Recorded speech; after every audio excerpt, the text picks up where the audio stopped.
શહેરના સામાકાંઠા વિસ્તારમાં આવેલ સંત કબીર રોડ પર રામાપીરના મંદિર પાસે ટેન્કર અને બાઇક વચ્ચે ગમખ્વાર અકસ્માત સર્જાયો હોવાની ઘટના સામે આવી છે।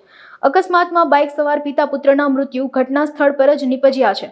શૈલેષ પરમાર અને અજય પરમાર નામના પિતા પુત્રનું ઘટના સ્થળ પર જ મૃત્યુ નિપજ્યું હોવાનો બનાવ સામે આવ્યો છે, જેથી તાત્કાલિક અસરથી રાજકોટ શહેરના બી ડિવિઝન પોલીસનો કાફલો તેમજ ટ્રાફિક એસીપી જેબી ગઢવી પણ ઘટના સ્થળે દોડી ગયા હતા। સ્થાનિક પોલીસ દ્વારા જરૂરી પંચનામાની કાર્યવાહી પૂર્ણ કર્યા બાદ મૃતક પિતા પુત્રોની લાશને પીએમ અર્થે શહેરની સિવિલ હોસ્પિટલ ખાતે ખસેડવામાં આવ્યા હતા। મારું નામ મનસુખભાઈ જાદવ છે અને ભાજપ અગ્રણી છે। તો ઘટનામાં એવું છે સાહેબ, આ લોકો સવારમાં 8:30 વાગ્યે દીકરાને ગમે ત્યાં મૂકવા જતા હોય, એમને જાણ નથી, તો સંત કબીર રોડ રામાપીરના મંદિર પાસે પૂર ઝડપે પાછળથી મોટું દૂધનું ટેન્કર આવતા બાપ દીકરાને બેયને પાછળના જોટામાં લઈ અને બેયનો છૂંદો કાઢી નાખ્યો છે।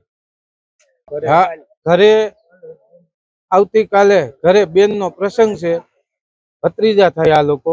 અજયભાઈ દીકરા જે રહ્યા એ નોકરી કરે છે અને પપ્પા જે રહ્યા એ મજૂરી કામ કરે છે। સદગુરુ શ્રી રણછોડનગરમાં રહે છે। અમારે અમારા વિસ્તારના છે એટલે અમારે તો ગમે ત્યાં જવાનું જ હોય। મારે સગું નથી થતું પણ અમારા પરિવારના છે એટલી મને ખબર છે। હવે તો ખબર નથી, મારા ભાઈનો ફોન આવ્યો એટલે હું એના કાકાને લઈને ગયો, ત્યાં પૂરું થઈ ગયું હતું। ગાડી પડી છે અહીંયા, તારો અહીંયા પીડ્યો અકસ્માત। અકસ્માત ઓલા વાયલા જોટામાં લઈને જોટામાં આવી ગયા વાયલા।